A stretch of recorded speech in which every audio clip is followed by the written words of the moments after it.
La idea original era hacer un vídeo breve, conciso, mostrando el Arca de la Pastora y diciendo dónde está y lo que hay cerca y que está alineado con el sol en determinados momentos del año y poco más, pero me he liado, para variar. Buenos miaus, soy Requete Miau y esto es el Arca de la Pastora, en León, España. Así de primeras igual dices, solo es un montón de piedras. Y en verdad sí, en principio solo es un montón de piedras. Lo que pasa es que si miras desde la perspectiva adecuada, las cosas dejan de ser simplemente lo que parecen y empiezan a mostrar lo que realmente son. Dame unos minutos y ya veremos si después sigues pensando que el Arca de la Pastora solo es un montón de piedras. El Arca de la Pastora reúne una serie de características que dan a pensar que en ese lugar hubo un monumento prehistórico muy importante. Estas son la anómala agrupación de piedras en la zona, el propio nombre en sí mismo, que los límites de los territorios colindantes abandonan las formas naturales del terreno para desviarse hasta este punto, y su alineación con el sol y ciertas referencias del horizonte en determinados momentos del año.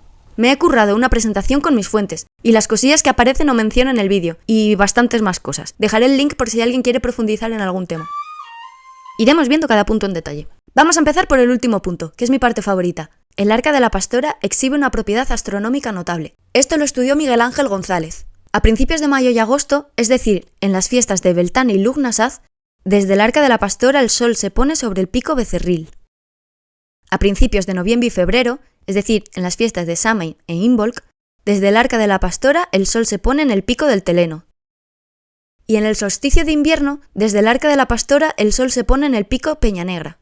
He reflejado las alineaciones con el sol en un par de mapas, en uno las que Miguel reflejó en el vídeo un calendario de piedra y luz y en el otro todas las que he podido encontrar. A Miguel le resulta curioso este comportamiento con el sol en un sitio asociado a la figura de la pastora, ya que a su vez los pastores, sobre todo las jóvenes pastoras, suelen estar asociados a apariciones de la Virgen en fechas señaladas, apariciones que generalmente están envueltas en una luz muy brillante, y que además a menudo están asociadas a hitos o límites de territorios, como en el caso del Arca de la Pastora. Sobre el comportamiento arqueastronómico y la aparición de figuras luminosas mencionaré un último detalle al final. Seguimos con el tema de la agrupación de geijos. Lo primerísimo de todo, ¿qué es un geijo? Los geijos, o seisos, es como se llama aquí a estas piedras blancas de cuarzo. Bueno, en verdad el cuarzo puro es un cristal casi transparente. Estas piedras son más bien cuarcitas. Lo importante es que tienen mucho cuarzo. Puede verse que hay una elevada concentración de geijos en este prado, algunos por ahí esparcidos, seguro que en gran medida gracias a la plantación de los putos pinos, y otros formando montones. ¿Ves ese montón de ahí? Pues ese no es el Arca de la Pastora, es este otro. No hay afloramientos de este tipo de roca en la zona. Estas piedras de cuarzo tuvieron que ser trasladadas hasta aquí, y si todas ellas formaron parte de un solo mojón en algún momento, tuvo que ser considerablemente grande. En la tradición popular maragata, los montones de piedras blancas señalan el emplazamiento de antiguas iglesias. Una mujer de Molina Ferrera dio el testimonio de que antes las iglesias tenían las paredes de piedras blancas. También en esta zona era muy típico que, cuando desmantelaban un pueblo y aprovechaban las piedras para construir en otro sitio, a menudo donde estuvo la iglesia dejaban un crucero rodeado en la base por un montón de piedras. Eso mismo fue lo que ordenó el obispo que hicieran en el antiguo pueblo de San Salvador, pero los del pueblo le desobedecieron. Desmantelaron el cuerpo de la iglesia, pero en recuerdo dejaron el campanario entero, en vez de una triste cruz. Y ese campanario resulta que está justo al lado del megalito de Quintanilla de Somoza. Y también en esa zona apareció enterrada una placa votiva dedicada a Zeus Serapis. Y me contaron que también desenterraron un caldero con monedas de oro. Por extensión, la presencia de estas piedras de cuarzo puede indicar que la zona del Arca de la Pastora se trata de un antiguo emplazamiento con significado religioso. Este dato es apoyado arqueológicamente, pues los bloques o piedras de cuarzo con mucha frecuencia han sido identificados como elementos constructivos en el megalitismo europeo, y también formando parte de ajuares, indicando además algún tipo de contenido simbólico y/o ideológico. El simbolismo del cuarzo ha sido interpretado de distintas maneras. Marija Gimbutas vinculó el uso ritual y votivo del cuarzo blanco a un símbolo de muerte y regeneración, a menudo asociado a espacios funerarios. La literatura antropológica sobre chamanismo prehistórico los considera símbolos de vitalidad, fuerza mágica y conexión con los ancestros. El rey Alfonso X el Sabio describió las propiedades del cuarzo y subraya su poder para conectar al ser humano con el mundo espiritual, y su valor como protección ante el peligro. La parte del simbolismo, como siempre, queda a libre interpretación de cada uno. Lo que resulta innegable es su presencia a lo largo y ancho del espacio y el tiempo, y su empleo como materia prima cargada de valor simbólico de algún tipo. Otro ejemplo de esto es Almadén de la Plata, en Sevilla, donde hay una concentración anómala de cuarzos justo en el sitio donde aparecieron unas estelas. Recopilé algo de información e hice un mapa ubicando estos sitios y otras cosillas cercanas, por si alguien más quiere cucear. Los montones de piedra reciben distintos nombres, pueden encontrarse un poco por todas partes. Desde la Edad Media para acá se construyen y emplean sobre todo como mojones, para indicar lindes de tierras, o algún camino. pero se recuerda su antiguo significado religioso en algunos detalles, como la relación entre ellos y los seres míticos que los habitan según el folclore, intentar su integración en el cristianismo poniendo cruces por doquier, o la conocida tradición de llevar piedras y de depositarlas en el montón ya existente, costumbre que sigue llevándose a cabo hoy en día por peregrinos y caminantes, por ejemplo en la Cruz de Ferro de Foncebadón. Sobre el tema de la cristianización es muy interesante el sermón llamado De Rusticore Correctionum. Ese obispo tenía la intención de difamarlos llamándoles demonios, pero va enumerando todos los bichos que conocían por aquel entonces, entre otras cosas. Aunque el tema de la cruz no queda ahí. Además de su relación obvia con los pesaditos de los cristianos, en origen alude a los cruces de caminos, como indican los términos cruzar, cruce, encrucijada. En toponimia menor no es raro el uso de la palabra cruz para designar un camino. Esa misma palabra también se aplicó antiguamente a hitos, mojones en la delimitación de un término. Y por último, Leo, del canal El Fuego del Can, me dijo que las cruces con base triangular también se usaron para hacer referencia a Júpiter. ¡Júpiter! Ahora pasaremos a ver por qué el nombre en sí mismo es curioso. En muchos sitios, a los monumentos megalíticos o rocas naturales especiales se les identifica con una persona. Esa persona puede ser un dios, un antepasado, un guerrero destacable. Esto también sucede con montes o montañas, con fuentes o corrientes naturales de agua y con bosques, en algunos casos solo a unas zonas concretas en ellos. Esto, en mi opinión, hace referencia al dios Lugh y otros dioses parecidos, asociados a los lugares donde se llevan a cabo las cosas sagradas. Es el análogo celta del Hermes griego. Dentro de este tema, en Europa una figura recurrente asociada a distintos monumentos megalíticos o piedras especiales es la pastora, bien incluyéndola en el nombre directamente o bien guardando relación con una pastora a través de una leyenda.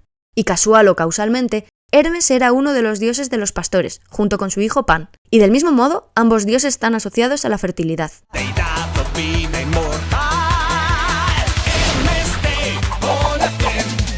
De Hermes Lugh volveremos a hablar en breves. Es destacable que a pesar de la disparidad al asociar distintos personajes a los elementos naturales, en los monumentos megalíticos de distintas culturas se cumple la siguiente norma. Los dólmenes, imitando cuevas, se dedicaban a la parte femenina de la deidad, mientras que los menires, piedras erectas incrustadas en el terreno, eran una obvia referencia a la parte masculina. Y además lo femenino está relacionado a rituales con agua, especialmente aguas tranquilas, haciendo referencia constantemente en distintas culturas a unas primeras aguas, en alusión a la diosa madre primigenia. Y lo masculino, el dios padre primigenio, el dis pater que llaman algunos, asociado al fuego, cumpliendo en este caso un doble simbolismo como mínimo. Por una parte, símbolo obvio de la luz del sol, y por otra parte, símbolo de esa energía no tan obvia, esa energía masculina que está en movimiento, y que da alimento a las plantas, y estas a su vez a los animales, y ese rollo de las cadenas tróficas. Gracias a Leo estoy empezando con el tema de las runas, y me he dado cuenta de la clara referencia a las runas celtas primigenias, de las que surgieron todas las demás. Aisa, el agua femenina en forma de hielo, y Can, el fuego masculino, la energía en movimiento. Esto lo explica Leo en su canal y en su blog detalladamente. Si te interesa, ve a echarle un ojo. El espíritu al que asocian la roca generalmente pertenece al mundo de los muertos. La conexión entre los monumentos megalíticos y lo sepulcral es evidente, pero esa relación con el mundo de los muertos se establece desde el punto de vista de la capacidad del inframundo de fertilizar o regenerar. Y es curioso, porque a pesar de esta conexión con el mundo de los muertos, y por lo tanto con la oscuridad, estas piedras también suelen estar asociadas de alguna manera con el culto al sol. Se traen ese rollito de jugar constantemente con la luz y la sombra. Por ejemplo, las rocas horadadas, que comparten la simbología sobre los muertos que acabo de describir, guardan relación con los solsticios, y por tanto también con el sol. Y estaba yo tranquila y desprevenidamente leyendo este libro de Mircea Eliade, cuando en la página 264 voy y me encuentro esto, de lo cual hablé en el vídeo del 1881 con otras palabras, pero viene a ser lo mismo, lo de una historia original, un suceso que sí que ocurrió en la vida real, pero hace tantísimo tiempo que la historia de verdad se ha ido perdiendo por el camino. Este autor ya había mencionado este tema antes, pero en este caso, justo debajo me encuentro esto, y fue plan de ¡oh! ¡Chan, chan, chan! ¡Chan! Y sí, efectivamente. Coincidencias. Aquí empezamos con las coincidencias otra vez. Vamos a darnos un pequeño paseo por la mitología. Los dioses más relacionados con las piedras según la mitología griega fueron Hermes y Apolo, ambos divinidades solares e hijos bastardos de Zeus, y ambos con una fuerte relación con una diosa. Hermes con su amante Afrodita. Tiene hijos muy raritos, como este que es hermafrodito. Y Apolo con su hermana Artemisa. Primero Artemisa al mundo llegó, después vino Apolo y ella le ayudó. Hermes está relacionado con las piedras desde su propio nombre, pues la palabra herma en griego significa montón de piedras, piedra sepulcral y piedra fálica. Todos ellos conceptos que ya hemos mencionado en este vídeo, si te das cuenta. Como ya he mencionado, el Hermes griego es análogo al luz celta, Me parece digno de mención que a Lugh y a otros dioses análogos a él, con frecuencia le representaban exagerando una mano, o poniendo solo una mano. Por ejemplo, en la zona llamada Penachada, en San Pedro Mayo, imán de arcanos, aparece esta pintura en una zona donde se sabe que hay cuevas muy profundas, o al menos las había antes de la Guerra Civil, y donde también hay leyendas sobre mouros, de quienes hablaremos en un poquitín. Sin embargo, y cito textualmente, ningún otro dios griego, ni siquiera Hermes, tuvo a su alrededor tantas piedras como Apolo. Apolo, por otra parte, era a quien invocaban las madres griegas al restregarse contra las piedras pidiendo fertilidad. No tiene carácter favorecedor para los partos solamente por su relación con su hermana Artemisa, diosa de los partos por excelencia en toda Grecia. Su carácter fertilizador lo tiene sobre todo por su relación sagrada con un árbol, lo que llaman epifanía vegetal, en el caso de Apolo con el laurel. Y es que menciona que existe analogía entre la sacralidad de la tierra y la de la vegetación. De nuevo, la relación piedra-planta y la unión a una parte femenina, evidenciando que simboliza la fertilidad. Está asociado al oro, que a su vez se puede asociar fácilmente al sol. Se dice que su tesoro está custodiado por una serpiente, al igual que todos los caminos a la inmortalidad, al centro. Heliade menciona que la asociación de Apolo con las piedras surge al apropiarse de los antiguos lugares de culto, la mayoría dedicados antes a la gran diosa. En cuanto te descuidas aparecen por ahí Lugh y una parte femenina, ¿eh? Y en esta página del libro de Heliade hay un 18 en la parte de abajo de la página. No hay ningún otro número en la parte inferior de ninguna otra página en todo el libro. Y es que tenía que ser un 18. Si te preguntas cómo es posible que dos dioses del mismo panteón tengan tanta simbología en común, hay quien opina que los distintos dioses en el aparente politeísmo en verdad podrían hacer referencia a las representaciones concretas de determinadas funciones atribuidas a una divinidad innombrable, o a una trinidad. La opinión más extendida sobre la tríada es que representaba los diferentes estratos sociales. A mí me gusta más la opinión de Miguel, quien expone que más bien comparte la estructura de algunos mitos, dos elementos opuestos y un tercero que participa de ambos. Prefiero esta versión porque me recuerda a la alquimia, y también a esta frase que alguien me comentó en el vídeo del 1881. El 1 creó al 2, el 2 creó al 3 y el 3 creó todo lo demás. Para mí esa estructura hace referencia al mundo natural, y de ahí la simbología con la piedra y la planta. Y es que esta estructura yo creo que sobre todo hace referencia a ese suceso que ocurrió en la noche de los tiempos, y que se ha replicado en las distintas religiones a lo largo y ancho del planeta. Bien sea un suceso geológico que te cagas, bien sea algo que le sucedió a las gentes de esa época, o una mezcla de ambas opciones. Luego volveremos con este tema. En el vídeo del 1881 también mencioné la etimología de las palabras Lugh y Bel. El origen de la raíz Lugh relaciona a ese dios con los lugares sagrados, en conexión con lo luminoso. Comparte el tema de la luz con la raíz Bel, que viene a ser lo mismo pero al revés, es decir, se refiere a la luz, pero al aspecto opuesto que Lugh. Lugh hace referencia a la luz del amanecer, al nacimiento. Bel hace referencia a la luz del ocaso, a la muerte, o bien Lugh a la luz diurna del verano y Bel a la luz nocturna del rayo y del fuego. Hay incluso quien considera a Bel un epíteto de Lugh. Epíteto en general es un adjetivo que se le presupone al nombre, pero en mitología es un complemento descriptivo que acompaña o sustituye al nombre, sea dios, héroe, lo que sea, y que indica sus cualidades. Por cierto, cuando digo Lugh y Bel me da un aire a Lucifer. Me hace gracia. Por cierto, esta pintura me quería recordar a la Venus de Botticelli, y al principio tomaba este parecido con pinzas, pero cuando las vi una al lado de la otra me di cuenta. Para no extenderme mucho más, no voy a enumerar detalladamente todas las coincidencias. Quizá lo haga en otro vídeo. O quizá no, ya veré. Me dio por buscar el autor y al ver la fecha fue plan de ¡joder! Pero en realidad esto me viene bien para enlazarlo con una pincelada que quiero dar sobre la estructura del mito que acabo de mencionar. En el vídeo del 1881 hablé de la mitología egipcia y la relacioné con la celta, porque es la que supongo que estaba extendida por esta la amazona en la época prerromana.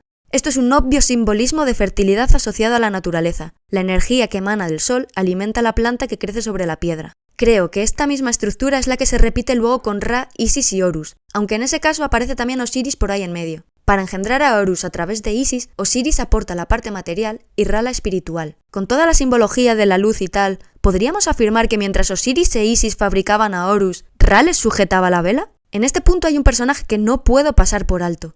Mari, genio elemental de la mitología vasca, considerada la más poderosa de todos los genios y demonios del mundo subterráneo y por tanto la líder de todos ellos. Mari, diosa primigenia. Leyendo sobre ella encontré un montón de paralelismos entre su simbología y la de Hermes y Apolo juntas. Ella concentra la vida y la muerte, la justicia de los dioses celestes y la fertilidad de la madre tierra, la oscuridad del mundo subterráneo donde vive y gobierna y la luz del fuego que siempre la acompaña. La he encontrado asociada a la palabra potnia, que significa señora o esposa, palabra que también menciona Miguel en el libro del Teleno al hablar de laberintos. La palabra potnia parece ser que tiene procedencia minoica y está vinculada con la diosa tierra. Adquiere distintos significados según el epíteto que la acompañe. Los más importantes son los que significan algo así como señora madre tierra, señora de los animales, señora del laberinto, señora de las mieses y señora de los caballos. Luego hay otros que o no sé muy bien lo que significan o directamente no tengo ni pajolera idea. El concepto de la madre tierra y el concepto de los laberintos suelen estar relacionados con el inframundo.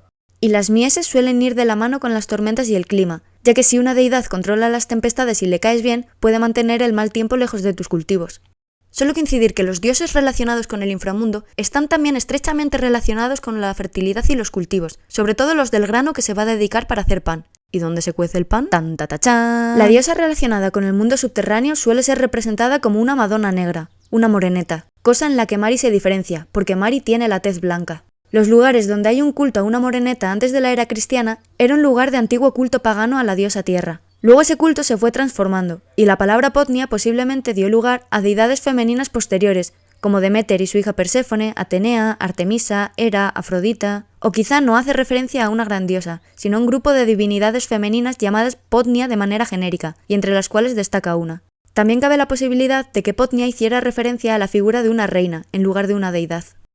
Además de la core Perséfone, Potnia también puede aplicarse a Ariadna, la del mito del Minotauro.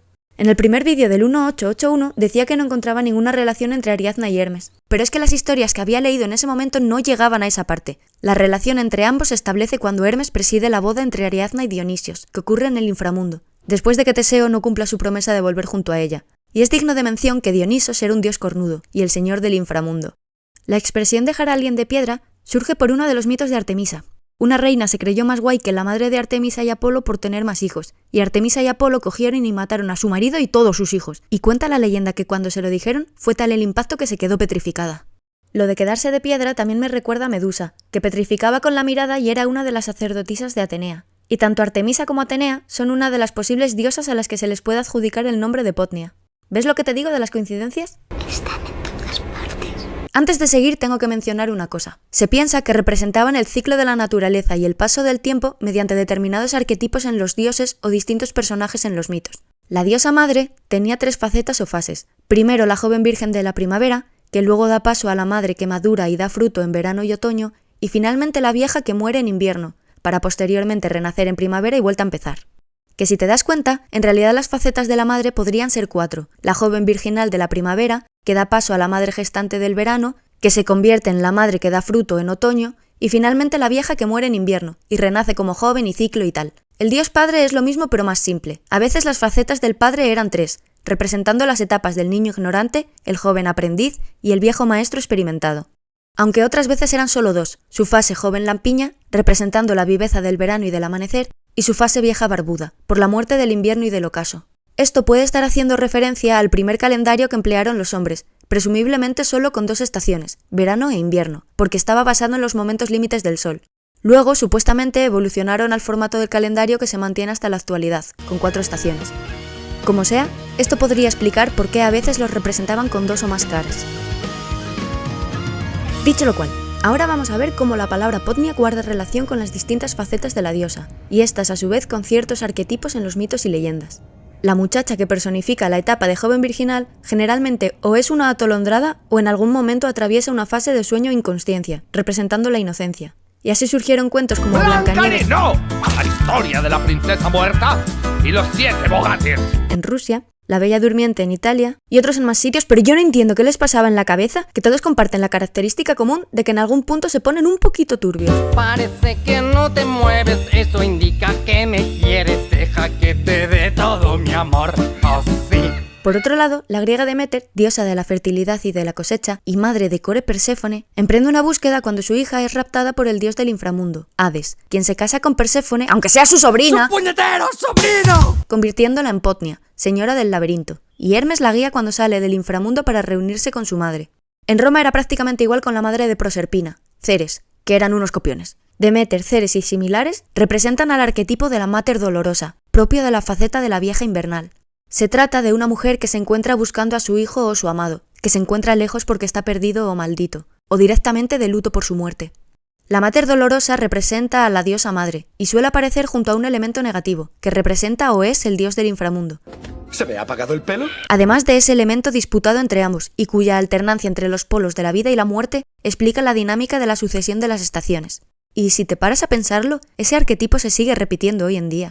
No sé qué tienen las flores. llorona las flores del campo santo, que cuando las mueve el viento llorona parece que están llorando. En la zona de León hay varias leyendas cuya simbología coincide tremendamente con la de la Mater Dolorosa. En una de ellas en concreto me llama la atención que la abuela busca a su nieto diciéndole que para merendar le lleva pan y miel. E incluso hay una leyenda que a mí me parece el mismo arquetipo, pero desde el punto de vista del maldito. Esa leyenda de la zona de San Pedro Mayo, imán de arcanos, habla de un hombre errante que mató a una pastora que le rechazó y por eso el cielo le condenó a vagar eternamente por esas montañas. De tarde en tarde hay quien asegura haberlo visto o escuchado sus alaridos allá en las breñas. Por eso digo que es como la Llorona pero desde el punto de vista del penitente. Ayer lloraba por verte, llorona, yo lloro porque te vi. El hombre que transcribe esta historia, y que asegura haberse cruzado con él, explica que nos conduce al judío errante, y por extensión supone que este penitente también vagará hasta encontrar la muerte en estas laderas, y luego renacerá con apariencia joven únicamente para reanudar su peregrinaje, y así una y otra vez hasta la segunda venida de Cristo. Algunas versiones del judío errante mencionan además que morirá a los 100 años y renacerá con 33, los mismos que tenía Cristo cuando murió. Se considera un mito antisemita. Yo entiendo que todos barremos para casa, pero discrepo de esta versión, y creo que una vez más hace referencia a algún suceso natural. Y es que, tanto la historia del judío errante como la del penitente errante del Bierzo leonés siguen el mismo patrón que la que cuentan, por ejemplo, sobre Fragarí, en la zona de Montserrat, en Barcelona. Y también la leyenda del holandés errante sigue esa misma estructura. En la Biblia también se sugieren ideas similares. Por una parte sobre maldecir a alguien a vagar eternamente y por otra de que alguien viva hasta que Cristo vuelva por segunda vez. Bueno, o igual que no viva eternamente, sino que se quede aquí, hasta que Él vuelva. En mi opinión, este arquetipo es más antiguo todavía que la Biblia, y que aparezca en ella no es más que una adaptación inocente, o quizá incluso una tergiversación malintencionada. Pienso esto porque en la mitología nórdica se cuenta que Odín, frecuentemente, tomaba la apariencia de viejo tuerto, de pelo y barba largos y canos, y viajaba por el mundo, premiando a quien le trataba con hospitalidad y castigando a quien no. Y hay otra leyenda nórdica que habla de alguien que camina sin ser consciente de ello, que ese detalle en cierto modo me recuerda a la Santa Compaña, pero prefiero quedarme con la versión norteña, en la que llegas a una montaña de cabellos plateados, que en verdad también coincide en cierto modo con las leyendas de por aquí. En la mitología griega también se cuenta que Hermes, Zeus y Poseidón tomaban la apariencia de humanos normales y se dedicaban a hacer lo mismo, pero ellos además liando la parda. De hecho, a raíz de una de esas juergas nació Orión el guerrero. Y boom, y flash, meo en una vaca, Con papi Zeus y Tito Poseidón. y otra vez boom, y flash, qué cosa más rara. De pronto nace Orión. Y para terminar el tema del errante, esto también coincide en cierto modo con Mari, pues uno de sus nombres es la Dama Blanca del Camino, y se cuenta de ella que está presente 7 años y se ausenta otros 7. El tiempo varía de unos mitos a otros, pero estoy encontrando determinados números o fechas que se repiten en estos arquetipos, como si fueran códigos, aunque todavía no los tengo ubicados. Me resulta curioso que los arquetipos de la Mater Dolorosa y el del errante comparten el movimiento casi eterno, aunque sea por motivos distintos, y también que pueden ir de la mano con la figura de Potnia. Por ejemplo, Perséfone, la hija de Deméter, empieza su viaje casi eterno al casarse con su tío y convertirse en Potnia. ¡Hija! ¿Comiste algo de lo que te dio Hades antes de salir del inframundo? Sí, mamá, estas semillitas de granada. ¡No, idiota! Ahora tendrás que pasar 6 meses al año junto a él y yo me pondré muy triste y haré que no crezcan las plantas. Pues vale. El simbolismo del movimiento casi eterno yo creo que coincide bastante con el simbolismo de los carros hundidos y los barcos en los arquetipos de otras historias. Bueno, mejor dicho, con la hipótesis que defiende que representaban el movimiento del sol en el cielo, que va de la mano con lo que mencioné antes de que la alternancia entre los polos de la vida y la muerte explica la dinámica de la sucesión de las estaciones. Con la ligera salvedad de que yo no estoy segura de que todos hagan referencia al sol. Creo que en algunos casos hacen referencia a la luna. Y creo que los mitos de carros hundidos además comparten el mismo simbolismo que la costumbre de bañar figuras de diosas, propia de las Grecia y Roma clásicas. Sobre esto quiero decir otra cosa, pero para no irnos del tema lo diré un poco más adelante. Y por cierto, me estoy encontrando bastantes referencias a barcos de piedra, y carros o arcas que vuelan, algunos de piedra también. Volveré a esto también un poco más adelante, pero en este caso porque guarda relación con otra cosa. Los barcos están asociados a los laberintos por distintos motivos. Ambos tienen una simbología claramente relacionada con el mundo de los muertos. En muchas culturas, para ir al mundo de los muertos tenías que atravesar un río, y cada una describe una manera diferente de conseguir que el barquero te lleve. Y a todos nos suena lo de despedir a alguien importante poniéndole en un barco al que se le prende fuego y luego se queda hundido en el mar. En el norte de Europa se consideraba que los laberintos podían proteger a los pescadores de las tempestades y ayudarles a conseguir buena pesca, lo cual podría explicar por qué algunas veces aparecen barcos junto a laberintos en algunos rupestres. Pero el detallito que a mí más me mosquea es la parte de Las sepulturas colectivas se señalaban mediante alineaciones de piedras levantadas que trazan la figura del cascarón de un barco visto desde arriba, porque lo que llama la atención en algunos grabados de la península ibérica es que representaban los carros pero vistos desde arriba, aunque solo en parte porque luego las ruedas las ponían como si los vieran de lado. Que por cierto, luego diré un detallito que me hace gracia sobre esta estela en concreto. Los círculos concéntricos van de la mano con los laberintos. A mí me da la sensación de que vienen a representar la misma idea, pero de distintas formas, aunque también podrían ser cosas que se parecen, o una la evolución de la otra, o incluso podría ser que no tengan nada que ver, vete tú a saber. Junto a los grabados o pinturas de laberintos o círculos concéntricos, además de barcos, es habitual encontrar personajes que se interpretan generalmente como guerreros, o bichos cornudos como ciervos o minotauros. La cuestión es que los laberintos dan testimonio de una conexión entre distintas culturas, en ocasiones alejadas en el espacio y/o el tiempo, pues su elaboración requiere cierta técnica que alguien tuvo que originar y posteriormente se difundió. Su significado primordial de momento es una incógnita, son todo hipótesis. Y es que si te paras a pensar en que los laberintos fueron desarrollados a partir de la forma base de una cruz con 4 puntitos y vas encontrando coincidencias a lo largo y ancho del espacio y el tiempo, te vas dando cuenta de que todo es mucho más raro de lo que nos quiere hacer creer la versión oficial. Y a este cúmulo de enigmas hay que sumarle el tema de la miel. Mencionan la miel constantemente, algunas veces de manera muy sutil, pero otras descaradamente. La miel, la abeja reina y la forma de hexágono de las colmenas pueden relacionarse de una manera bastante curiosa con lo que estamos hablando, por determinados arquetipos y símbolos. En relación con todo esto se encuentra la flor de lis. Tirando de ese hilo, es la segunda vez que encuentro paralelismos entre la figura de esta señora del laberinto miel y el antiguo culto a Saturno, Cronos, dios del tiempo y de las cosechas. Al final todo queda en casa. Para no irme mucho por las ramas, lo único que voy a decir al respecto es que hay quien atribuye a la miel la simbología de la inmortalidad, o incluso la de la resurrección. Yo en cambio creo que estamos hablando todo el rato de lo mismo, pero cambiando los nombres, y que la miel puede ser una metáfora que hace referencia al sol, y que además de poder aplicarse a los astros, esta simbología también puede aplicarse a la transmutación. Pero en este vídeo voy a dejar este tema aquí. Sí que me parece digno de mención que el símbolo del toro suele aparecer asociado a una hierogamia sagrada, esto es un matrimonio sagrado entre dos dioses. Según Mircea Eliade, la unión de dos contrarios, en este caso los dos sexos, o las parejas divinas, son, la mayoría de las veces, invenciones tardías o formulaciones imperfectas de la androginia primordial, característica de toda divinidad. Tiene hijos muy raritos, como este que es hermafrodito. Que esto aplicándose a los cuerpos celestes y a la alquimia, de nuevo podría darnos una interpretación muy curiosa, pero también profundizaré en eso en otro momento. Para terminar el tema de las señoras de los laberintos y todo este percal, solo me gustaría añadir que creo que la figura de Podnia fue una de las evoluciones de la figura de Mari. Mari se acerca más a ese concepto de androginia primordial que Podnia, porque Mari tiene un consorte que es bastante irrelevante, la importante es ella, mientras que Podnia, por definición, está asociada a un esposo, el cual suele ser cornudo. Lo cual me lleva a la hipótesis de que Mari también dio pie a figuras como Cernunos y otros señores de las bestias, o quizás fue al revés. O quizá la diversidad de nombres y géneros hace referencia a un solo personaje que podía cambiar de aspecto. Al fin y al cabo, la corona y los cuernos no son tan distintos, y menos simbólicamente. Ambos podrían hacer referencia a los rayos que le salían por detrás de la cabeza. Pudiera ser a causa del toroide que generaba la máquina que le permitía volar. Quizá no cumpliera ese requisito de androginia primordial. Quizá sí que era de uno de los dos sexos, pero como podía adoptar la forma que quisiera, ¿qué más le daba?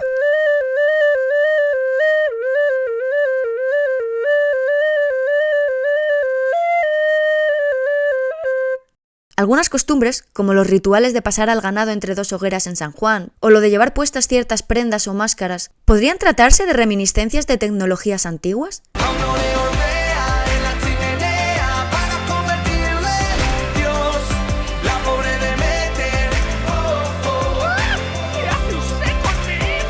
Me explico. Existe algo que llaman cultos de cargamento, en inglés cargo cults. Todo se ha dicho de paso. Este término surgió con cierta connotación de desprecio. Yo voy a hablar de ello pero sin hacérmela sabelo todo. Un ejemplo de este fenómeno sucedió en Papúa Nueva Guinea, a raíz de la Segunda Guerra Mundial, con la llegada de soldados extranjeros a zonas bastante apartadas de la civilización tal y como la conocemos nosotros. Por pura observación, hicieron réplicas en madera de los aviones. También empezaron a pintarse las letras USA en el pecho y a desfilar con algo alargado en las manos, o incluso izar esos trozos de telas de colores en unos palos altos. No sabían qué propósito tenía ni qué significaba exactamente lo que estaban haciendo, pero si esos hombres tan sabios y poderosos lo hacían, algún motivo tendrían. También imitaron una antena con cuerdas y enredaderas, y uno de ellos entraba en una cabaña, le hablaba a una lata y se sentaban a mirar al cielo, esperando a que vinieran esas naves que habían visto que acudían cuando aquellos hombres tan raros hacían justo eso que ellos también hacían. O eso creían. Como los niños, ven algo que les llama la atención y lo imitan, pero claro, por ignorancia, pues no siempre aciertan. Pues a eso voy. Por ejemplo, el patrón base de los laberintos, la cruz con los 4 puntitos. De ahí surgieron, por ejemplo, los laberintos, y sobre ellos son todo especulaciones. De su significado real no tenemos ni pajolera idea. Y de ese patrón base también deriva la esvástica, que luego fue adoptada por un personaje que hoy en día es muy famoso y se ha tergiversado su significado original. Así que de nuevo no tenemos ni pajolera idea. Y cómo mola el parchís, ¿verdad? O el 3 en raya. Pero riámonos de una tribu escondida donde Jesucristo perdió la chancleta. Otra cosa, cuanto más atrás tiras en el tiempo, llega un punto en que desaparecen las referencias a la luna. A la diosa madre, hace mucho tiempo la representaban como la tierra, como una piedra. Me estoy encontrando últimamente cada vez más investigadores que están sacando a la luz textos antiguos y otras pruebas que como mínimo sugieren, si no afirman directamente, que hubo un momento en que no había luna en el cielo. En algunos textos antiguos mencionan pueblos a los que les pertenece la tierra porque ya estaban cuando todavía no había luna en el cielo. Y en las pinturas rupestres de más de 12.000 años de antigüedad hay claras referencias al sol, pero no a la luna. Algunas fuentes identifican la luna en ciertas pinturas como estas. Mas no tiene sentido que con la forma tan característica que tiene la luna, tanto en menguante como en creciente, ninguno de esos artistas prehistóricos dibujaran la forma de la media luna en sus murales. Y últimamente estoy encontrando también paralelismos entre los rupestres de España y los de las culturas prehispanas de América, y constantemente me cruzo con las piedras de Ica. Te lloraré cuando sea célebre por descubrir estas tierras. Te atribuirás el mérito, porque eres un chancro de buitre. Tal vez lo haga.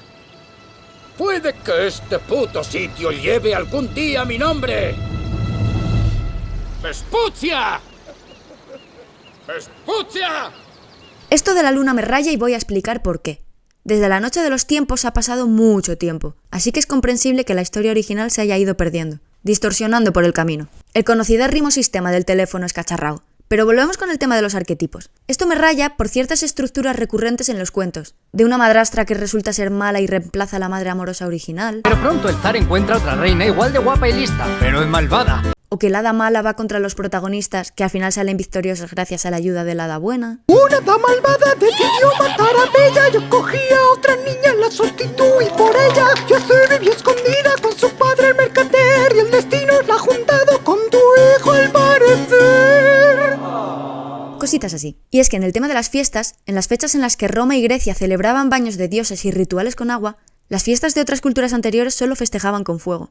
¿Podría ser cierto que hubo un momento en que no había luna en el cielo? ¿Tendría eso algo que ver con la división del tiempo y el calendario de aquel entonces? ¿Y qué pinta el diluvio en todo este percal? Ah, y lo de esta estela. Interpretando que María empleaba energía toroidal y esta la representaban con círculos y tal, que esto se interpreta como un guerrero y que esto es un carro, esta estela es mía, porque yo me llamo María Guerrero Carro. Me puse Marieta de pequeña porque éramos 3 Marías en clase y de alguna manera había que distinguirnos. Y yo nací el 3 del 3, por eso es mi número de la suerte. 3. Y ahora vuelvo a posar los pies en el suelo y retomo el tema del arca de la pastora, que me he liado terriblemente por el camino, pero en verdad empecé hablando de este montón de piedras. Estaba comentando por qué su topónimo es curioso. En las toponimias gallega, asturiana y catalana es frecuente que en los lugares denominados como arca exista algún vestigio megalítico. Incluso en castellano, una de las acepciones de esta palabra es sepulcro o ataúd. En León, y particularmente en la maragatería, la palabra arca hace referencia a señal divisoria. Esto no significa que en la toponimia donde existe esa palabra haya habido alguna construcción megalítica automáticamente, sino que más bien hace referencia al uso de piedras desde antaño, aunque sí que es cierto que la toponimia menor puede ayudar a encontrar yacimientos de interés arqueológico. Y como detallito de color, Arcas era el nombre del hijo de Zeus y la mejor amiga de Artemisa. A tu amiga de siempre Zeus engañó, suplantando a Artemisa la embarazó. Por traidora en osa la transformó, pero Zeus por pena a las estrellas la mandó y la salvó. He encontrado que los filósofos griegos fueron los mayores tergiversadores de los mitos primigenios. Volviendo a lo del suceso que ocurrió en la noche de los tiempos y los cultos de Cargamento, ¿te suenan de algo las palabras de oca a oca? Por traidora en osa la transformó, pero Zeus por pena a las estrellas la mandó y la salvó. En esta zona también compartimos con otros sitios de España la palabra muga o buga, con el significado de límite. En concreto me llama terriblemente la atención lo que cuentan de una zona en Lucillo, donde dicen que hubo un aeropuerto y un poblado llamado Muga. La palabra cobertera también puede ser usada en toponimia para indicar yacimientos megalíticos. Y resulta que la palabra calabaza también. Y la palabra horno, forno, me está mosqueando, pero esto ya es cosa mía.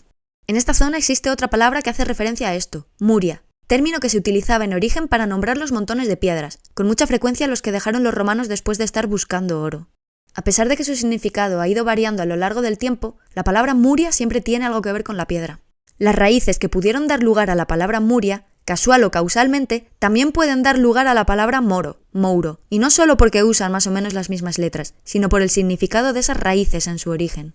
Y aquí nos volvemos a dar una vueltecita por la mitología, pero esta vez será mucho más breve y mucho más localizada en la zona de la Maragatería, lo que antes se conocía como Somoza. Pero antes de eso, los moros o mouros no hacen referencia a los árabes. Los mouros son unos seres que algunos consideran mitológicos, otros criptozoológicos y otros sabemos que existen. Las historias nombran como mouros y mouras a una serie de bichos que viven por la naturaleza y que de alguna manera están ligados a ella, sobre todo a las piedras y al oro.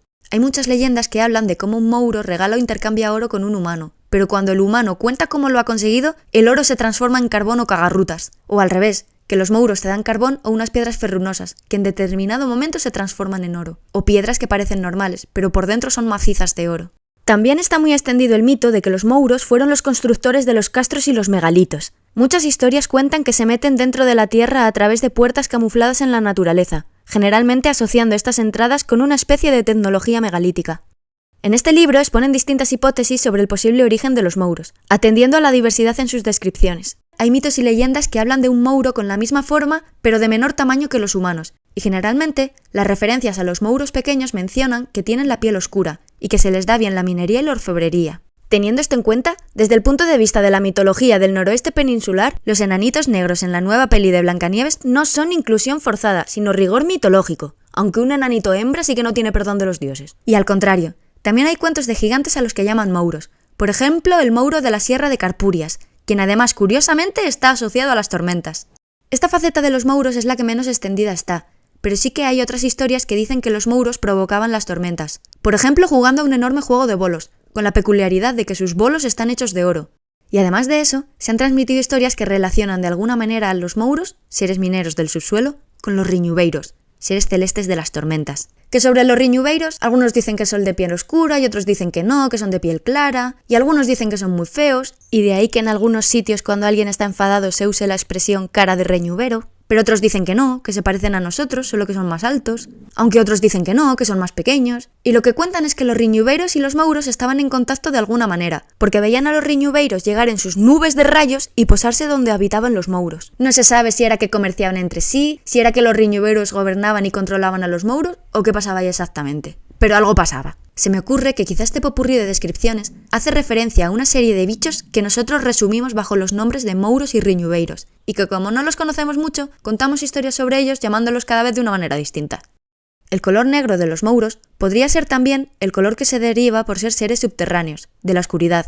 Esto quiere decir que podría ser un color simbólico nada más. Y es que también son frecuentes las historias que narran que los mouros son seres blancos, altos y luminosos, en lo cual coinciden con los Sid irlandeses, a quienes indudablemente relacionan con los Tuatha de Danann, los dioses según la mitología celta. Por este motivo, otro de los nombres que reciben los mouros es el de señores o señoritos.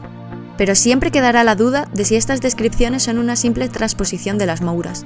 Nosotros llamamos mouras a unas mujeres que en otros lados llaman sanas, ninfas, lamias, sirenas, serranas, de muchas maneras. A pesar de compartir nombre con los mouros, las historias dejan muy claro que los mouros y las mouras son dos especies distintas. A las mouras suelen describirlas como mujeres blancas, generalmente más altas que los humanos, y siempre esbeltas, con el pelo rubio o rojo.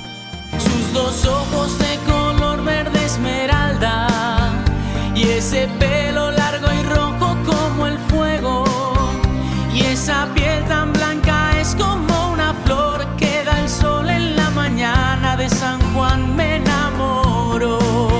Debido a esta diversidad, yo personalmente me tomo la palabra mouro como término general para todos los bichos y moura para todas las bichas que habitan la Somoza, tomando a su vez Somoza como el Metapeiton maragato. Metapeiton es una palabra de la mitología nórdica. Con ella se refieren tanto al mundo subterráneo como a las dimensiones paralelas donde habitan los seres féricos, y a donde te pueden llevar si se ponen traviesos. Podrías ir paseando tranquilamente por un bosque que conozcas de sobra y de repente no ser capaz de reconocer tu entorno. Cuentan que una vez allí, para el resto de personas tienes la apariencia de una piedra o de algún otro elemento natural, y tampoco te escuchan, así que es inútil que intentes pedir ayuda. También es común que quien está allí escuche un silencio antinatural, donde no se perciben ni los sonidos de la naturaleza, lo que algunos llaman la campana de irrealidad. En algunas ocasiones, ni siquiera es capaz de moverse o hablar.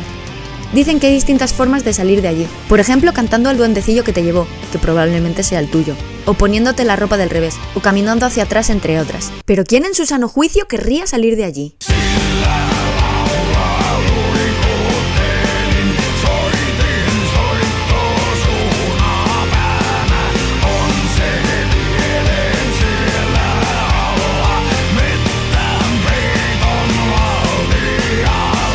Lo que los nórdicos llaman Metapeiton, en el noroeste peninsular lo conocemos como Mourindade. Por lo que he podido encontrar, tiene también su análogo en Japón, cuya traducción sería más o menos llevarse el espíritu, y que es de lo que va la peli que en España conocemos como El viaje de Chihiro.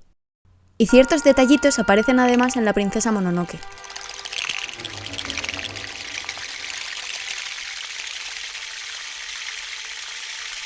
También en la Biblia oficial mencionan unas extrañas desapariciones, las cuales además en algunos símbolos coinciden con otras cosas.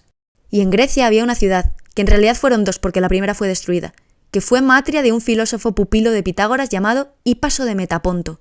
Metaponto, ciudad que fue fundada por el constructor del caballo de Troya y en la cual, curiosamente, había un templo dedicado a Apolo donde le llevaban piedras a modo de ofrenda. No sé tú, pero yo no paro de ver coincidencias por doquier. Y por todo esto, yo elijo la palabra Somoza como término general para el conjunto del mundo subterráneo y las dimensiones paralelas donde habitan los mouros y las mouras, delimitado por la mirada del dios Tilenus. Y tampoco es una apropiación tan alejada de su significado original. Somoza significa bajo el monte, que en general se cree que hace referencia a lo que acabo de mencionar del monte Teleno, que la Maragatería o Somoza es la comarca que está bajo la mirada del dios que se atribuye a ese monte. Pero tomando el sentido amplio de las palabras, mi acepción no solo encaja, sino que además podría ser la primigenia. Y en este punto me gustaría echar un vistazo hacia atrás. ¿Recuerdas que mencioné que estoy encontrando bastantes referencias a barcos de piedra y carros o arcas que vuelan, algunos de ellos también de piedra? ¿Y que los riñubeiros se movían en sus nubes de rayos? ¿Y te das cuenta de que acabo de mencionar que lo que está en Metapeiton desde aquí lo vemos como una piedra u otro elemento natural? ¿Y recuerdas lo de una idea inicial que se ha ido transformando con el tiempo? Resulta que en esta zona hay dos santos que coinciden demasiado con todo esto. Santa Bárbara y San Bartolomé, ambos invocados contra las tormentas y los riñubeiros. Santa Bárbara bendita,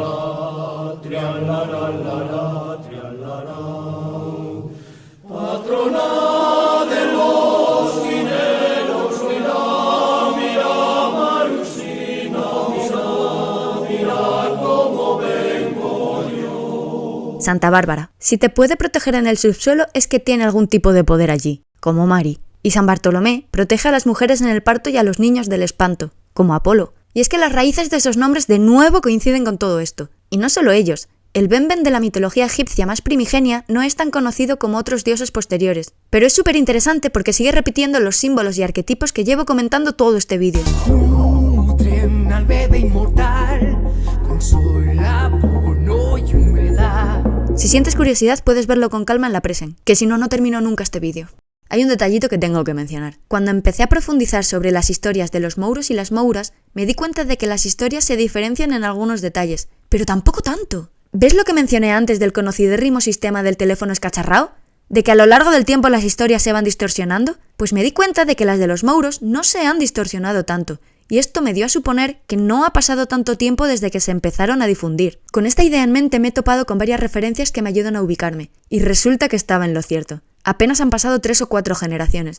Fueron aproximadamente los abuelos de nuestros abuelos los que protagonizaron esas historias con los mouros. Esas mismas historias que ahora nosotros nos tomamos como leyendas. Y casualmente, en esta misma zona donde cuentan las leyendas que trotan los mouros y donde se están encontrando tantos petroglifos, es donde apareció el cráneo misterioso. Yo estoy segura de que guarda alguna relación con todo esto, aunque hay quien piensa que es de una vaca. Bueno, o una ternera. Hice una recopilación de todo lo que se sabe sobre él y otro muy parecido que apareció en Bulgaria. Como al final el vídeo me quedó tan largo, saqué un pequeño tráiler, que en verdad es el principio del vídeo largo. Ahí puse un resumen muy resumido. Y pronto sacaré una actualización sobre este tema. Volviendo a la palabra Muria. Las raíces de esta palabra, y probablemente también de la palabra Mouro, son estas. Y en Inglaterra también cuestionan el origen de palabras con una raíz parecida, como la danza de Morris, o Morris Dance, a la que relacionan con los moros árabes, a pesar de que es cuestionable si llegaron allí, o la diosa Morrigan. No voy a extenderme mucho más porque no he profundizado en este tema. Solo me parece adecuado añadir que, en el caso particular de la raíz mor, en la toponimia leonesa en la mayoría de casos hace referencia a una zona de montaña pedregosa y al lado de un río o arroyo no muy importante. El empleo de mor como monte y como río puede que no surgieran de la misma raíz, pero también puede que se trate de la misma raíz, que al principio se aplicó a la montaña, luego al río en la montaña y finalmente al río en general. Por otra parte, puede decirse que mor se trata de una raíz viva, con un doble significado, morra como roca puntiaguda y mora como montón de piedras. La raíz mur, también puede hacer referencia a la cabeza, como en la palabra leonesa morrillo, que significa canto rodado y cabeza abultada, o cabeza de habichuela. En este punto, ¿recuerdas lo que mencioné antes sobre coincidencias acojonantes con América del Sur? Yo me llamo María. Y aquí es donde nos ponemos un poquito turbios. Bueno, ahora al principio todavía no, un poco más adelante. Según las leyendas, la interacción de los hombres con los mouros solía ser comercial. Con las mouras, en cambio, solía ser sexual. Muchas leyendas protagonizadas por mouras cuentan que son unas golfillas que se dedican a seducir a los hombres, generalmente a la orilla de una fuente de agua, como un manantial o un lago, y una vez consuman la seducción, desaparecen para siempre. Y no había por allí más que recuerdos del amor que yo sentí profundo y fiel cuando la vi.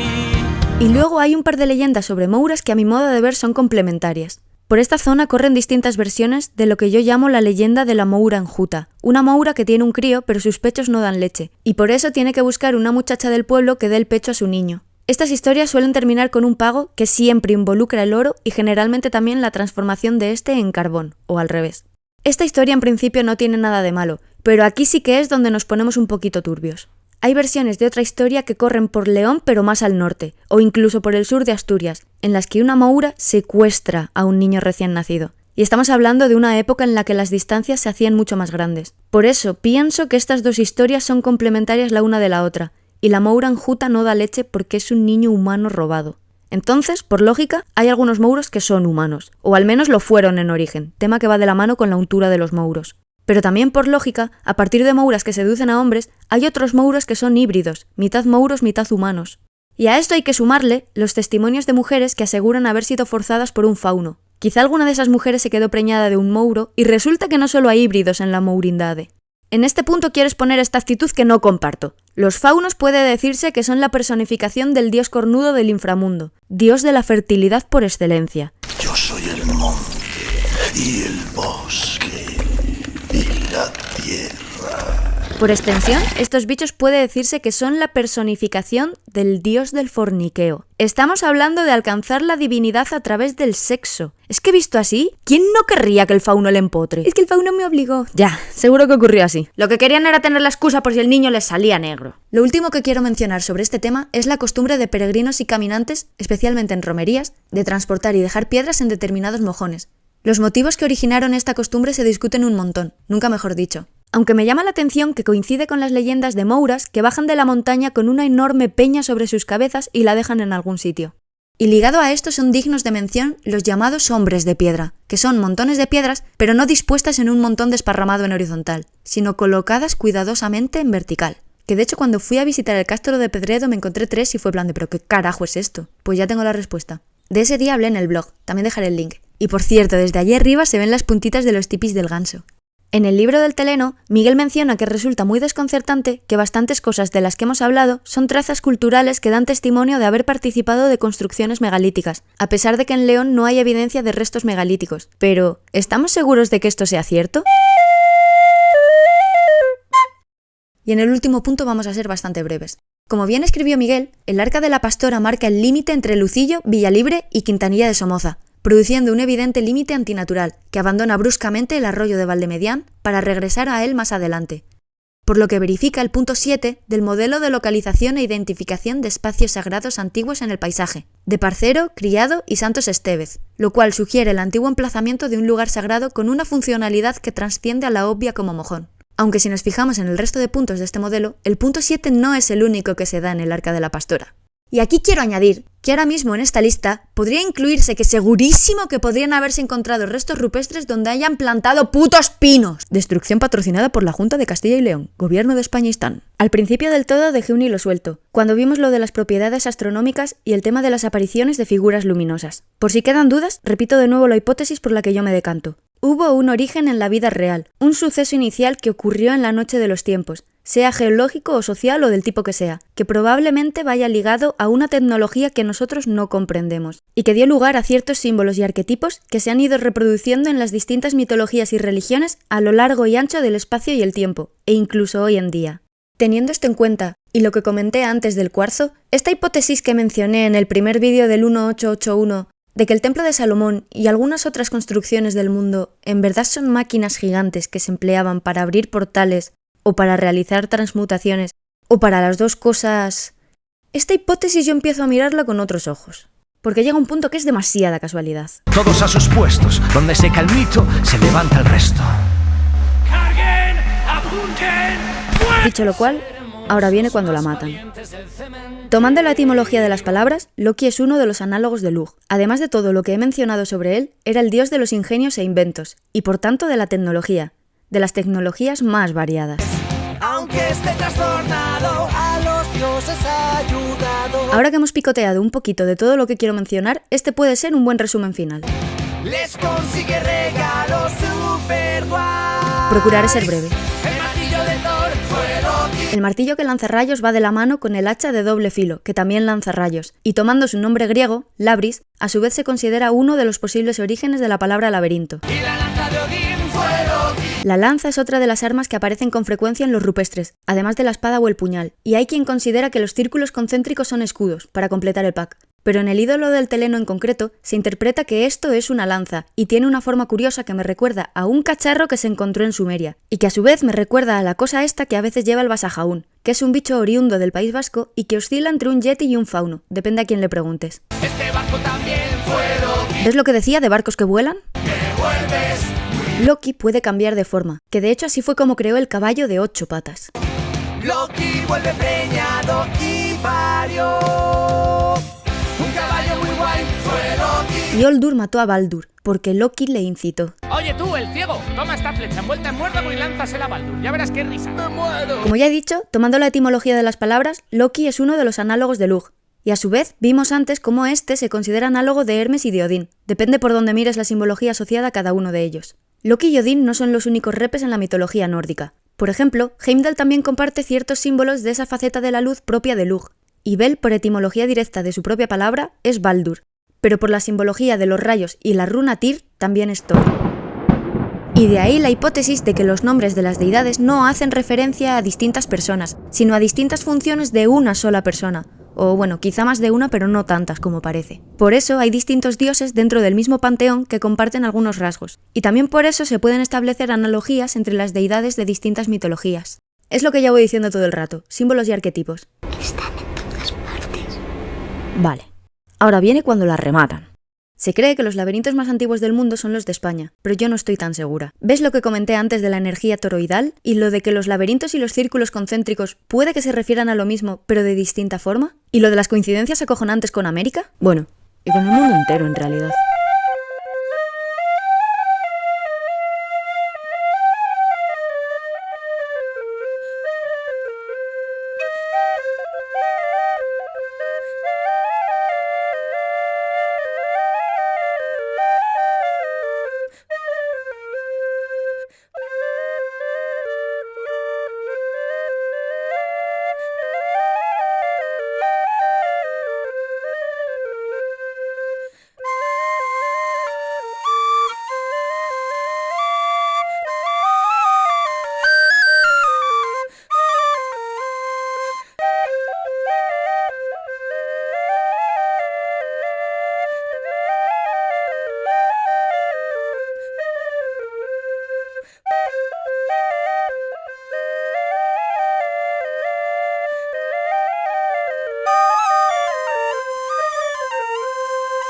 Adivina quién tiene la cabecita de una forma que llama la atención, 3 dedos y los deditos de los pies así con forma de gancho.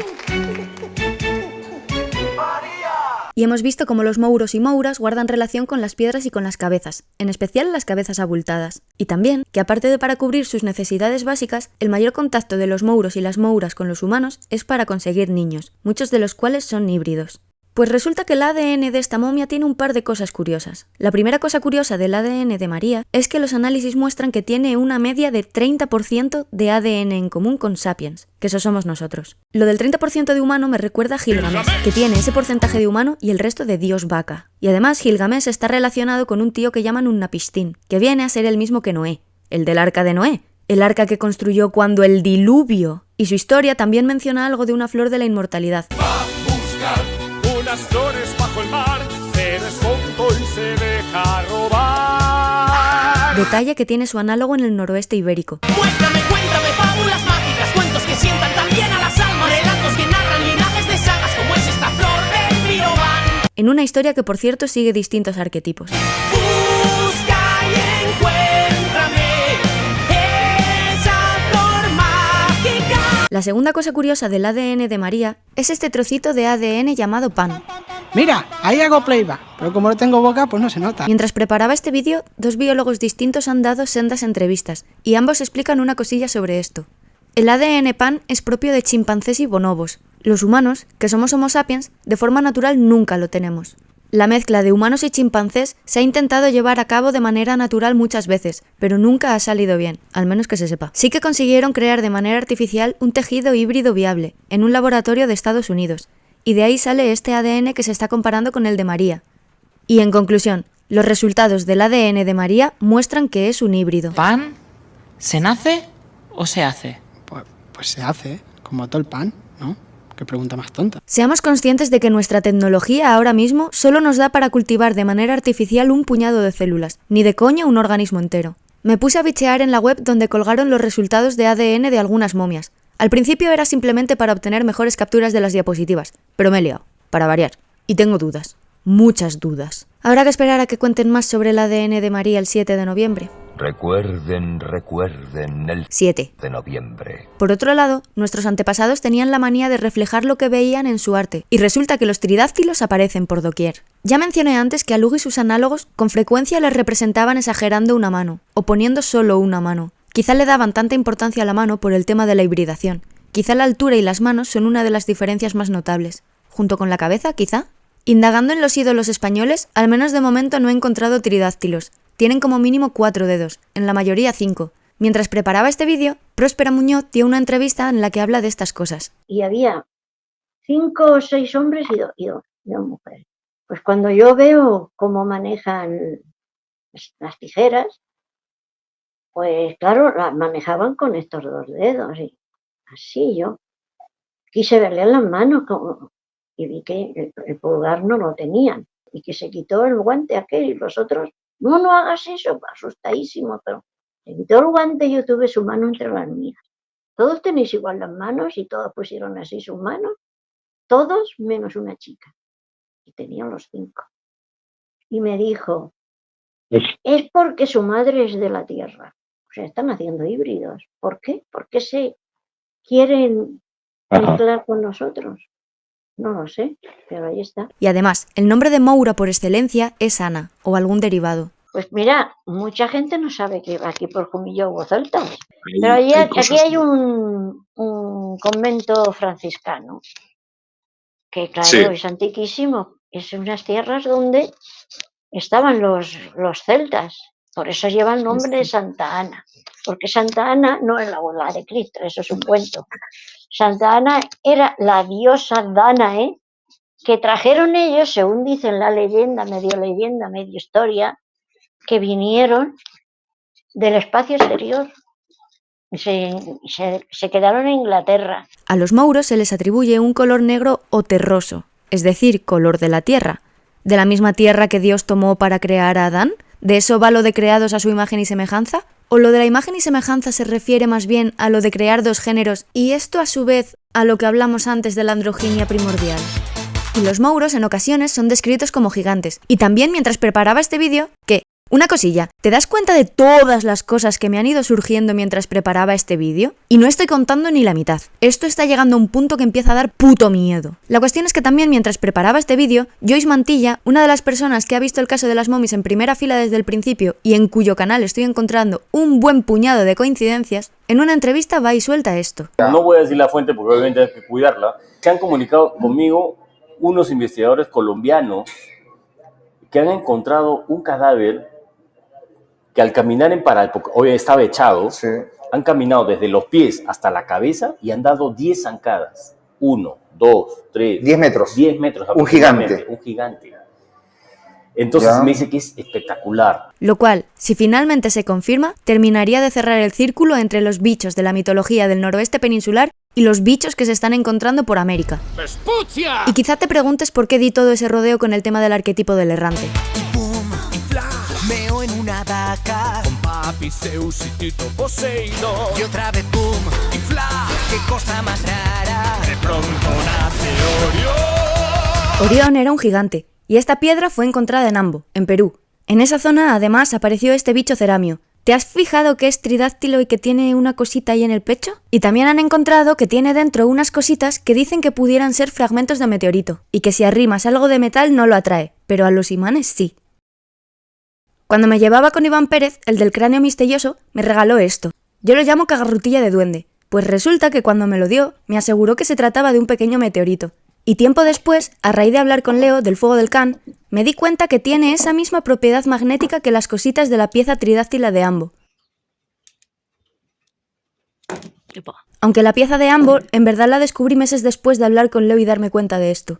Llevo una buena temporada encontrándome estos 3 puntitos con forma de triángulo constantemente, y creo que ya lo he ubicado. Y creo que, sin ser consciente de ello, también hablé de esto en el primer vídeo del 1881. Ya verás, Esteban en griego es Stéfanos, que significa corona, palabra que también está relacionada con Ariadna, pues Dionisos puso su corona en el cielo y es la constelación Corona Borealis, cuya estrella más brillante es Alfa Corona Borealis, estrella que está alineada con algunos petroglifos leoneses, al igual que Sirio. Aquí una pequeña pausa. Sirio, en alusión a la constelación a la que pertenece, suele estar relacionada con los perros, en concreto al perro de Orión, pero además se le relaciona con una flecha y el nombre Tyr, parecido a lo que dije antes de Thor.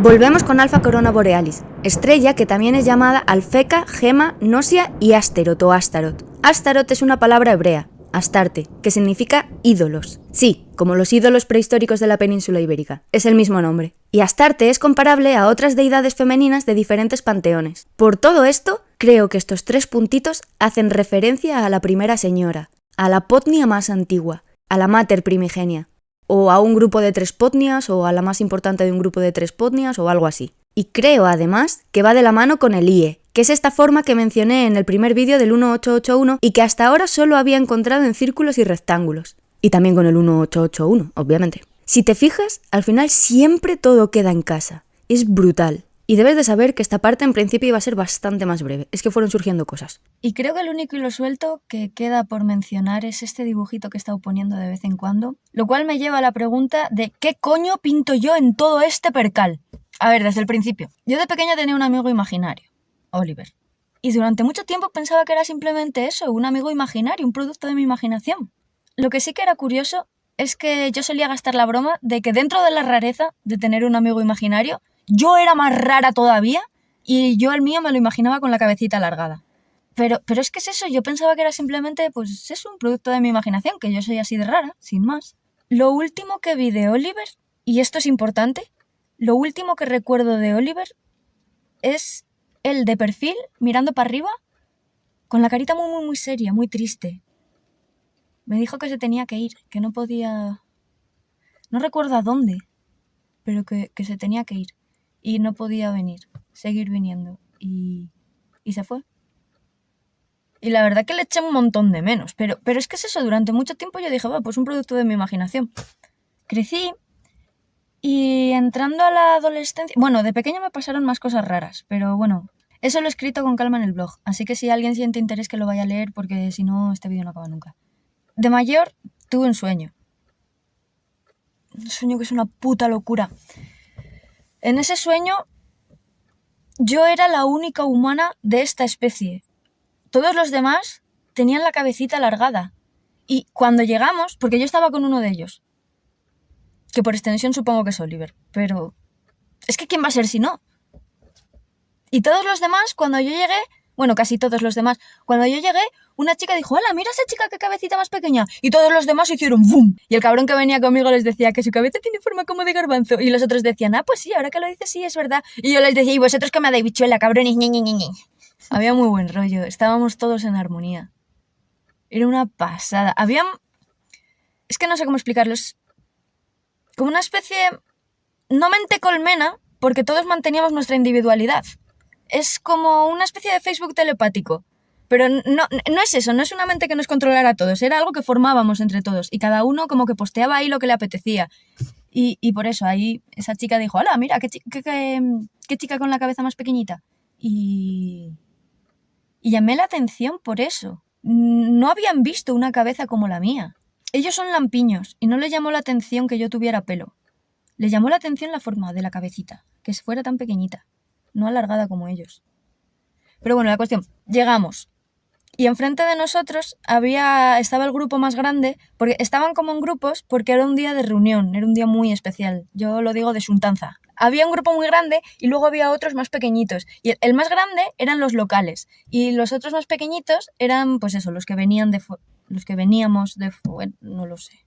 Los foráneos. Y el que nos quedaba más cerca venían de lo que hoy se conoce como Bulgaria.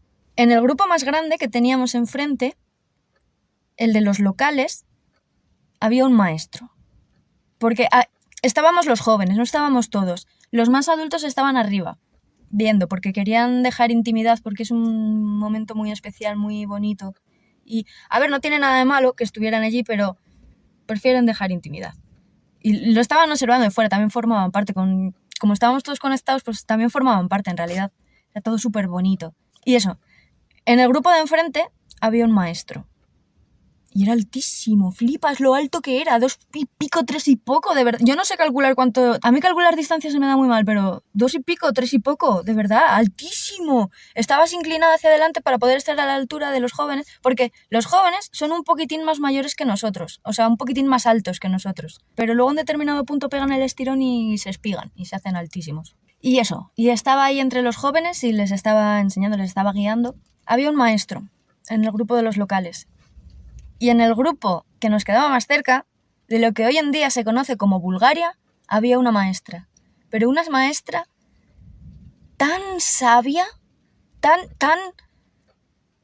Es que solo estando cerca suyo se te pegaba conocimiento. Era increíble lo poderosa que era esa mujer, de todo lo que sabía. Era una enciclopedia con patas, de verdad. Majestuosa. Yo cuando la vi fue plan de ¡wala! ¡Es una reina! Y ella le hizo gracia y fue plan de no, una sacerdotisa. Pero sacerdotisa no con la connotación que conocemos hoy en día, sino con la connotación que ellos tenían en plan de una maestra que sabe tanto que ella misma es una reliquia en sí misma. De verdad, muy sabia, muy querida. El otro maestro también muy querido, pero de otro modo. Al otro maestro le tenían todo el día abrasado. Le estaban gastando bromas y le estaban chinchando todo el rato. Pero es que él no se quejaba. Él contestaba siendo más bruto todavía. Y es plan de, pues es que ¿qué vas a hacer? Pues sigues gastándole bromas. Pero muy queridos los dos. Si estás al corriente del cráneo misterioso, de la movida del cráneo misterioso, sobre todo de la canalización que hizo Viviana, ya sabes por dónde van los tiros. Pero bueno, yo voy a seguir. Estábamos allí y yo lo estaba flipando con todo. Pero me tocan los huevos que yo presté atención a muchas cosas, pero yo no recuerdo ni la mitad de lo que miré. Y yo recuerdo haberlo mirado y haber flipado con todo lo que veía. La sacerdotisa, intercambié miradas con ella, no me acuerdo de su cara. No recuerdo su puñetera cara. Iba preciosa, iban todos con unas túnicas preciosas y no les vi los pies. Y no me acuerdo de sus manos y debería acordarme porque estuvimos tomados de la mano un buen rato, pero no me acuerdo. Es que es eso, tengo esa información en mi mente, yo sé que la tengo, pero no puedo acceder a ella y es frustrante, es puto frustrante. Pero bueno, ¿qué hacíamos allí? No tengo ni puta idea, yo os voy a contar lo que pasó. Yo estaba allí flipándolo con todo y en determinado momento, de repente, empecé a sentir un montón de placer. Bueno, al principio fue poco a poco. Y fue cada vez más, y cada vez más, y cada vez más. Y yo según empecé a sentirlo fue el plan de, hostia, ¿qué coño pasa? Y le miré a él. No sé cómo coño supe que estaba relacionado con él, pero le miré a él. Y me di cuenta de que él también había reaccionado como yo y me había mirado sorprendido en plan de, hostia. Y en ese momento fue como, ¿qué cojones está pasando? Y él simplemente cerró los ojos y suspiró. Y en plan de, mira, pues que sea lo que los dioses quieran. Y se dejó llevar. Y fue en plan de, pues mira, lo que los dioses quieran. Y yo también cerré los ojos y fue en plan de, venga, vale. Y fue, chaval. En ese momento yo es que era pequeña, era entrando a la pubertad y no lo tenía muy ubicado, pero ahora ya soy mayor y sé que fue el mejor orgasmo que he tenido en toda mi puñetera vida. De verdad, el mejor puñetero orgasmo. No he vuelto a tener otro orgasmo físicamente porque no nos estábamos tocando. Era sexual, obviamente, porque era un orgasmo. Pero en este plano no nos estábamos tocando. Al principio ni siquiera nos estábamos tocando. Y... ¡fua! La mejor manera que tengo de definirlo es que es como un baile de almas. Algo así. Porque es que no lo entiendo. Y por eso puse antes lo de la conjunción sagrada de lo femenino y lo masculino. Yo creo que es a eso a lo que se refiere. Que esa frase en concreto la saqué de una escenificación de un ritual satánico de entregaros al placer, la unión sagrada de lo femenino y lo masculino, y fue plan de date. Pero están equivocadísimos. No tiene nada que ver con rituales raros, ni con poca luz, ni con velas, ni con matar a nadie, ni a ningún bicho. Es que estáis muy tontos. Los que hagáis eso estáis muy tontos. No tenéis ni puñetera idea. Con todo mi cariño. Esa sensación en determinado momento paró. Estábamos que nos faltaba el aire, que no nos costaba respirar. En ese momento, cuando acabó, nos miramos. Bueno, abrí los ojos e intentamos tomarle el aire, le miré que él estaba igual. Y resulta que en ese momento sí que nos habíamos pegado. Estábamos como... Es que él es más alto que yo, pero estábamos costado contra costado. Simplemente nos miramos y nos tomamos de la mano. Fue súper bonito. Pero en ese momento llegó el aguafiestas de turno y nos puso una mano en el hombro a cada uno. Bueno, no sé si era una persona o fueron dos. Creo que una. No me acuerdo bien. Y el muy cabrón vino y nos tocó el hombro a los dos a la vez. Pero claro, nos sobresaltó. Pegamos un bote así para arriba. ¡Qué cabrón! Y encima lo disfrutó. Y recuerdo que cuando me di un bote, me di la vuelta y fue plan de ¡hola, qué alto! Pero no recuerdo caras. Recuerdo la forma de la cabecita, de perfil, y esto es importante. Y es que es eso, estuvimos un buen rato tomados de la mano, pero no me acuerdo de su mano, ni de su tacto, ni de cómo me agarraba, porque si tiene 5 deditos, pues me agarraba así como nos agarramos los humanos, pero si no tenía pulgar, el pulgar es importante. Si no tenía pulgar, pues me agarraba así como los perezosos, pero es que no me acuerdo.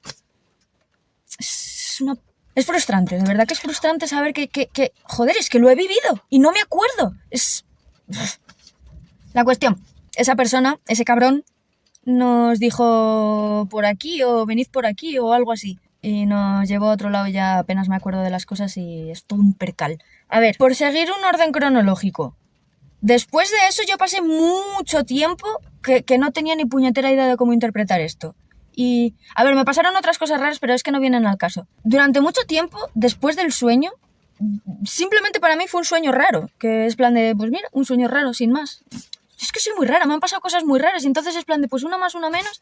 Me empecé a plantear que Oliver igual no era solo un producto de mi imaginación cuando de mayor empecé a escuchar las historias de otras personas, de otros niños que tienen amigos imaginarios y en la casa se mueven cosas y pasan cosas extrañas y es plan de, uy, pues igual no es tan imaginario. Y le pregunté a mis padres a ver si había pasado algo raro, pero no, eso está en el vídeo que hice del Compact Displayer, que ese vídeo le tengo muchísimo cariño. Y es eso, como no había pasado nada más raro, pues era plan de, bueno, pues nada. Parte de mi rareza. Lo que me hizo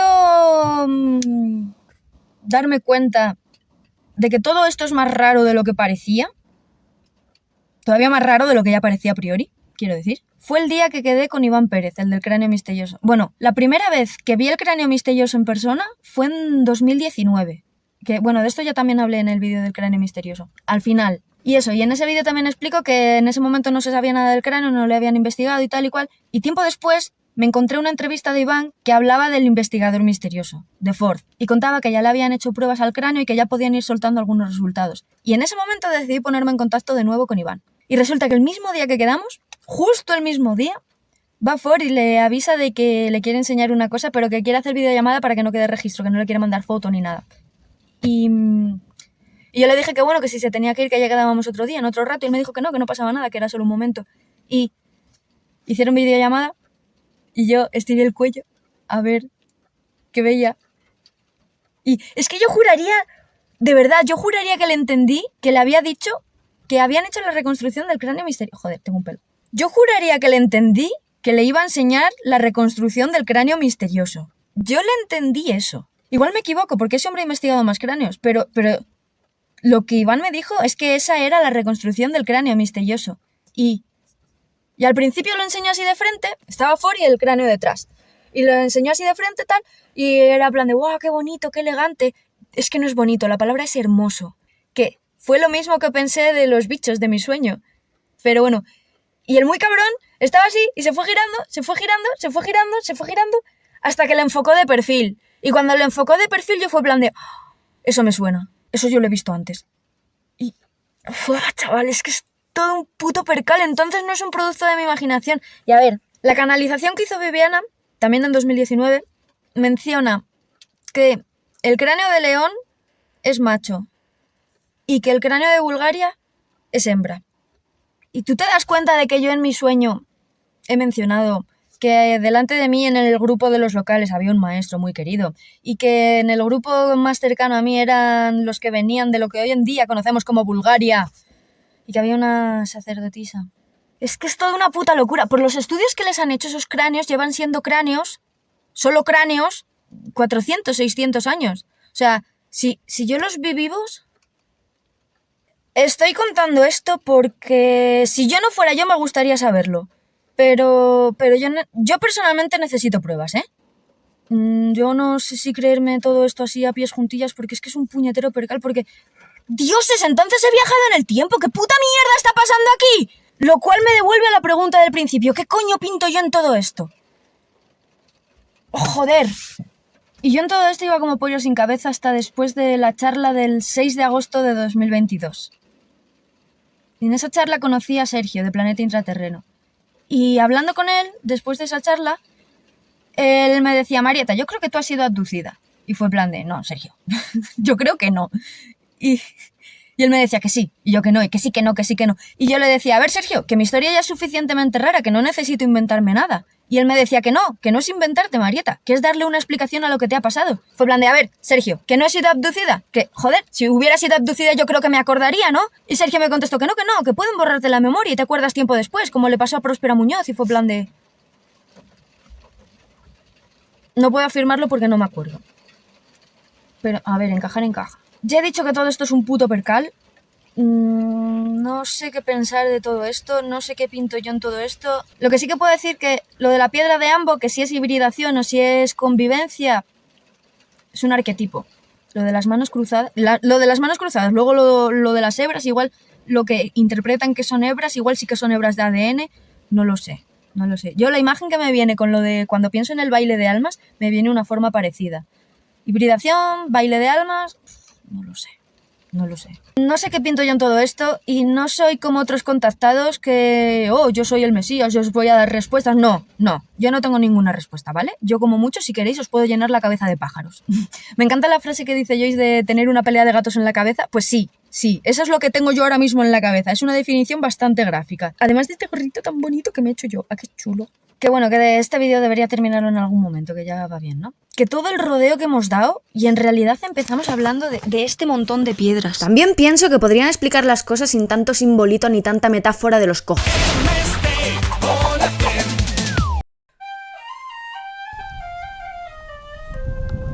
¿Y ahora? ¿Sigues pensando que el arca de la pastora solo es un montón de piedras?